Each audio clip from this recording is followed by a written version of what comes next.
ikaw na ang kulay ng ating langit. Pinitin man ay di mo na mapipigil ang kanyang pag-ahon, ang kanyang pag-ising.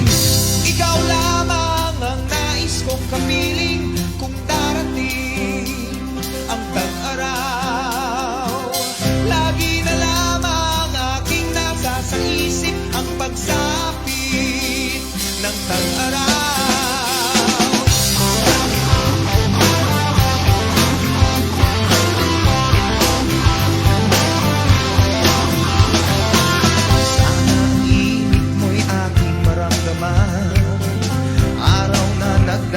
Ay di ko na mabilang, sa aking paghihintay ako'y nasasabi, pinapanalangin na ang iyong pagbabalik.